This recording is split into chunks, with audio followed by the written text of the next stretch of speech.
전 6년 전에 초기 IT 스타트업에서 일을 하며 개발을 배웠습니다. 그때 저는 파이썬 웹 프레임워크를 가지고 웹 애플리케이션, 웹 서버 등을 배우면서 개발을 시작했었는데요. 그때 저는 그냥 만들라는 거 만들면서 했어가지고 별 다른 생각이 없었는데 6년이 지난 지금 와서 알게 된 웹 앱 개발자들의 약점이 있습니다. 이 약점은 AI 시대에도 더 커지고 있어가지고 오늘은 그에 대해서 그냥 가볍게 말씀을 드리려고 합니다. 그리고 어떻게 해결하면 좋을지까지 같이 말씀을 드리려고 해요. 결론부터 말씀을 드리면은 그건 바로 웹이랑 앱은 목적이 아니라 수단이라는 겁니다. 이 말이 약간 어려운데요. 웹이랑 앱은 어떠한 아이디어를 그냥 실현하기 위한 방법, 매개체에 불과하지 그 자체가 목적이 아니라는 점입니다. 사실 이 세상에는 굉장히 많은 소프트웨어들이 있고 얘를 다 퉁쳐가지고 개발이라고 말을 하고 있긴 한데 이 안에도 종류가 굉장히 많습니다. 제가 대학원에서 배우고 있는 운영체제를 예로 들면은 그거를 시스템 소프트웨어라고도 말을 하면서 이 안에는 운영체제의 핵심이 되는 커널 개발, 마우스나 키보드 등을 다루는 디바이스 드라이버 개발 등이 있습니다. 이와는 다르게 애플리케이션 레벨의 개발이라고 하면 우리가 흔히 알고 있는 백엔드나 프론트엔드, iOS, 안드로이드 이러한 개발이 되겠죠. 시스템 개발은 그 자체만으로 어떠한 목적성을 띱니다. 리눅스 커널 개발이라고 하면은 CPU나 메모리 등을 활용해가지고 어떻게 프로그램들을 최대로 실행을 하게 할지 그 자체의 목적을 띄고 있단 말이죠. 마우스 디바이스 드라이버 개발이라고 하면은 이 마우스를 최대한 이 레이턴시 없이 화면을 잘 움직이게 하는 그런 것들이 되겠죠. 이뿐만 아니라 네트워크 장비에 들어가는 소프트웨어나 펌웨어 같은 것들도 다 그런 비슷한 목적을 띱니다. 하드웨어를 어떻게 활용할지 그 자체가 목적이 된다는 거죠. 그래서 이러한 느낌에서 본다면 시스템 엔지니어들은 모터나 반도체나 석유나 다른 엔지니어들과 크게 다를 바가 없습니다. 기술 그 자체의 목적이 있고 이론적인 것도 상당히 많이 알아야 되는 전문성이 요구됩니다. 이에 비해서 애플리케이션을 본다면 애플리케이션도 물론 애플리케이션만의 목적이 있긴 하죠. 그 블로그, 메신저 스트리밍 오히려 목적 자체는 여기가 훨씬 더 다양합니다. 대신 뭐가 됐든지 간에 이게 웹이랑 앱이라는 껍데기를 통해서 전달이 된다는 차이가 있죠. 여기서 제가 말을 하고 싶은 거는 그렇기 때문에 웹이랑 앱 개발은 그 기술 자체를 배우는 것만으로는 무언가 할 수 있는 게 아니라 항상 다른 아이디어와 결합이 되어야 한다는 말입니다. 이러한 웹이랑 앱 기술도 20년 전에는 굉장히 어려웠습니다. 공개된 자료도 없고 클라우드 이런 것도 없었으니까 서버를 우리가 다 직접 사가지고 관리를 해야 됐죠. 개발 도구나 언어도 다 마찬가지로 제한이 되어 있었으니까 굉장히 많은 것들을 다 직접 개발을 해야 됐던 거죠.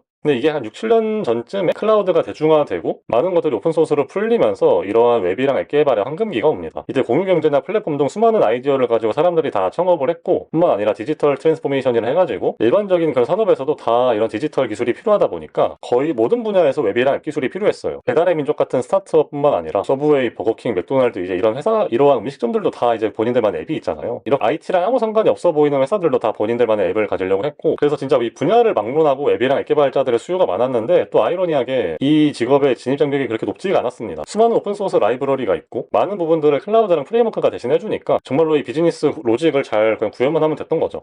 그리고 이 로직 자체에 어려운 게 있는 게 아니다 보니까 이 비전공자들도 다 배워서 할 수가 있던 거죠. 물론 제가 말은 이렇게 쉽게 하지만 이 안에서도 수많은 난관들이 있는 건 맞지만요. 그래서 제가 하고 싶은 말은 애플리케이션 영역의 개발이 이전보다 하이 레벨로 오면서 진입 장벽이 낮아졌지만 수요가 많았기에 괜찮았고 어디든지 갈 수 있었다는 점입니다. 예를 들어서 내가 백엔드 개발만 잘한다고 하면은 커머스 회사든 은행이든 메신저 회사든 어디든지 갈 수가 있던 거죠. 이런 특징들이 이제 AI 시대에 오면서 단점으로 바뀌고 있습니다. 모바일 앱, 클라우드, 이제 AI 시대에 오면서 이전보다 더 많은 부분들을 인프라가 대신해주고 있어요. 그리고 어떠한 애플리케이션을 만든다는 면에서 보면은 이전보다 기술의 중요성이 더 떨어졌습니다. 흡사 애플리케이션 만드는 게 제 생각에는 이제 요식업 창업처럼 바뀌고 있다고 해야 될까요? 요리를 잘하는 게 요식업 성공에 있어서 되게 중요하지만 이게 전부는 아니죠. 식당의 컨셉, 디자인, 위치, 마케팅 여러 가지가 다 중요하잖아요. 마찬가지로 애플리케이션 영역에서도 이 기술 자체가 중요하다기보다는 이 사용자 경험을 어떻게 설계하고 또한 아이디어로 만드는지 이런 여러 가지들이 더 중요해지고 있다는 거죠. 왜냐? 이제 기술 자체를 AI가 다 만들어주고 있으니까요. 그래가지고 이 애플리케이션 영역의 개발자 수요가 줄어들게 됩니다. 이전에는 어떠한 비즈니스든지 간에 IT가 필요했는데 아이러니하게 이제 이거를 이런 인프라가 대신해주다 보니까 이 많이 필요했던 개발자들이 이제 필요가 없어졌다는 거죠. 앞서 말씀드린 시스템 엔지니어들은 괜찮습니다. 이 영역은 보다 전문적이고 하드웨어도 다루다 보니까 AI로 채울 수 없는 부분들이 분명히 존재하거든요. 그래서 이 부분의 엔지니어들은 다른 엔지니어들이 계속 필요한 것처럼 굳건할 겁니다. 서론이 좀 길었는데요. 여기서 제가 하고 싶은 말을 다시 정리를 하면 저는 웹이랑 앱 개발을 처음 배울 때 이러한 기술적인 영역, 어떤 프레임워크를 배우고 이런 것들이 중요하다고 생각을 했었는데 이게 알고 보니까 애플리케이션 개발의 본질적인 면에서 본다면 수단에 불과하고 이 기술력 또한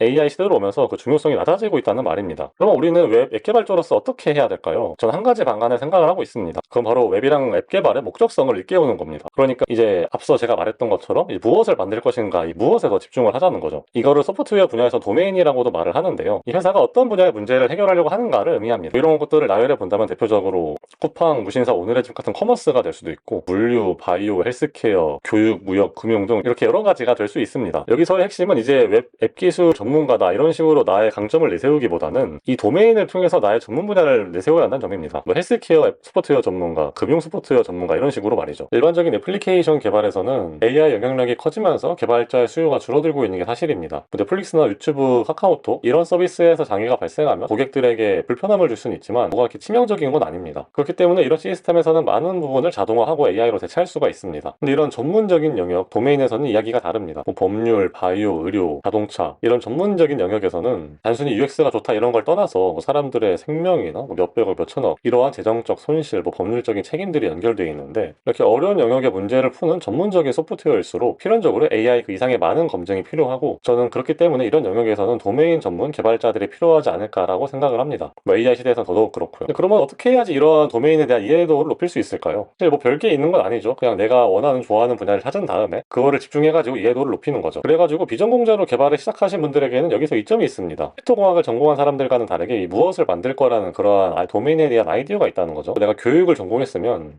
해당 지식을 활용해가지고 프로젝트를 만들고 관련된 에듀테크 회사들에 지원할 수가 있다는 얘기죠. 뭐 데이터를 활용하는 느낌으로 봐도 되게 많죠. GPS 위치 데이터나 아니면 단백질 구조의 데이터 등 요새는 전문적인 데이터들도 오픈되어 있는 게 굉장히 많단 말이죠. 뭐 이런 걸 유튜브나 유데미 같은 거 활용해가지고 좀 이해를 해본 다음에 애플리케이션을 만들어 보는 것도 하나의 방법이 될 겁니다. 근데 이런 게 너무 뜬구름 잡는 것 같고 나는 딱히 좋아하는 도메인도 없다고 하면은 역시 소프트웨어 쪽을 더 집중적으로 파고 가는 것도 괜찮은 방법입니다. 그러니까 이 도메인 지식을 컴퓨터 자체로 더 쌓아가는 거죠. CS 공부를 하라는 말입니다. 저는 사실 이 소프트웨어를 왜 맵이라는 틀로 가두지 말고 더 넓게 본다면은 여전히 미래가 밝다고 생각을 합니다. 제가 서두에 말했던 시스템 프로그래밍은 당연히 수요가 계속 있고 클라우드랑 가상화는 지금도 계속 진행이 되고 있죠. 뿐만 아니라 SDV, 소프트웨어 디파인드 비해클이라 해가지고 자동차도 소프트웨어로 정의가 되는 그런 시대가 온다고 하니까 자동차 전용 소프트웨어도 아마 생기고 이럴 겁니다. 그리고 지금은 잠잠하지만 메타버스라는 플랫폼이 다시 나올 수도 있고요. 그런데 이렇게 플랫폼이 달라진다고 하더라도 소프트웨어가 컴퓨터 위에서 올라가는 건 동일합니다. 그래서 소프트웨어 개발의 범위를 단순히 웹이랑 앱에 한정을 짓지 말고 그 기반 지식을 쌓자는 말인 거죠. 그렇게 컴퓨터에 대한 기반 지식을 공부한 다음에 인베디드, 알토스,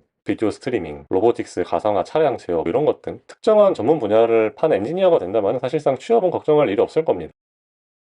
결국에 이 도메인 전문가는 CS든 간에 쉽진 않습니다. 내가 지금 프레임워크 배우는 것도 바빠 죽겠는데 도메인 공부, CS 공부를 뭐 몇 달, 1년 이렇게 어떻게 합니까? 저도 이제 막 리액트 배우고 이런 분들에게 때려치고 다른 공부하라고 말씀을 드리는 것도 아니고요. 다만 저는 그래도 여러분들이 알고 대비를 하셨으면 하는 마음에 이렇게 영상을 찍습니다. 제가 처음에도 말했다시피 웹이랑 앱이라는 거는 어떠한 비즈니스 아이디어를 표현하기 위한 수단에 불과하고 그 기술의 난이도는 갈수록 낮아지고 있기 때문에 내가 리액트를 잘하고 스프링을 잘한다는 거는 갈수록 그 경쟁력을 잃을 겁니다. 괜히 회사들의 채용 공고가 없어지고 있는 게 아니란 말이죠. 그렇다면 AI가 발전하는 세상 속에서 난 어떻게 해야지 경쟁력을 쌓을 수 있을까요? 나만이 알고 있는 분야가 있고 이를 소프트웨어로 구현할 수 있다고 한다면 그래도 좀 어필 포인트가 되지 않을까요? 이런 애플리케이션 영역에서 도메인이 가지는 의미 한 번쯤은 고민해 보셨으면 좋겠습니다. 감사합니다.